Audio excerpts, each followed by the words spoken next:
Hi! Hello! Welcome back to జియోలో talks. చాలా days అయిందండి లాంగ్ వీడియోస్ చేసి. అండ్ లాంగ్ వీడియోస్‌లో ఇలా మన కిచెన్‌కి సంబంధించిన వంటలు చేసి కూడా చాలా డేస్ అయితే అయ్యింది. అండ్ ఈరోజొచ్చేసి మంచి ఇంకొక ఐటెమ్‌తో మీ ముందుకొచ్చాను. అండ్ పిల్లలు చాలా ఇష్టంగా తింటారు.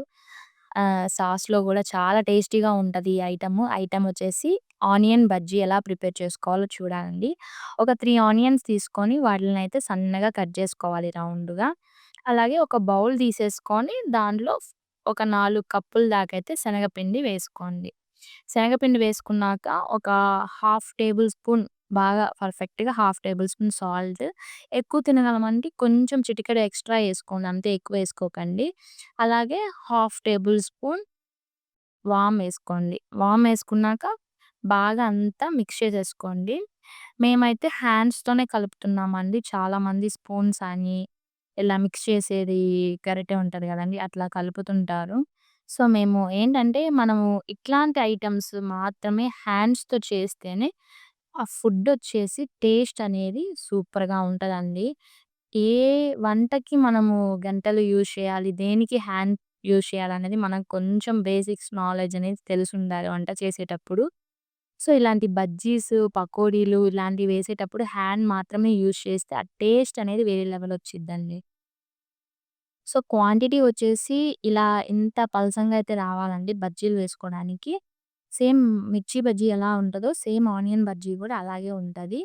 మనము వాటర్ కొంచెం కొంచెం వేసుకుంటూ ఇంత క్వాంటిటీతో కలుపుకోవాలి.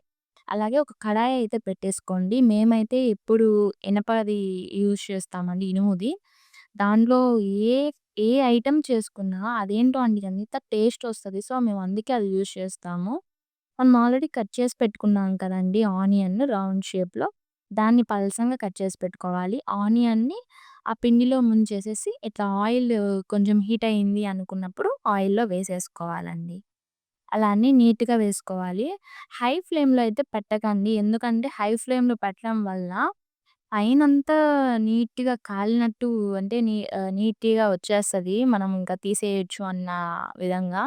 లోపలైతే పిండి పిండిగా ఉంటది. అండ్ ఆనియన్ గూడా సరిగా బాయిల్డ్ అవ్వదండి. అంటే ఆయిల్‌లో కొద్దిగా డీప్ ఫ్రై టైప్‌లో అవుతుంటది లోపల ఆనియన్. అప్పుడే టేస్ట్ ఒస్తది. సో, లైట్ సిమ్‌లో పెట్టుకొని నీట్‌గా ఈ ప్రాసెస్ అంతా మనము కంప్లీట్ చేసుకోవాలి. చూడండి ఇప్పుడున్న కలర్‌కి ఫినిష్ అయింది. ఇంకా మనం తీసుకుంటాం అన్నటప్పుడు, ఇప్పుడు చూడండి కలర్ ఎంత డిఫరెంట్ వచ్చిందో.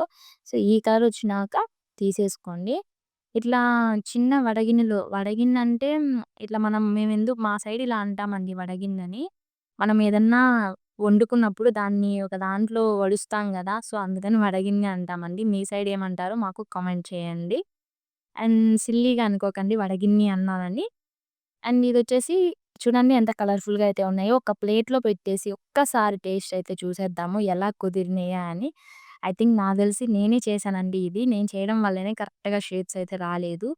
అండ్ మేము ఇంకోటి మీరు అబ్జర్వ్ చేసినట్లయితే మేము సోడా, సోడా ఉప్పు గూడా అంటే డా వాడలేదు దీంట్లో. అది వాడడం వల్ల ఏంటంటే ఇంకా బాగా ఉబ్బుతాయండి బజ్జీలనేవి. సో, మేమది యూజ్ చేయలేదు.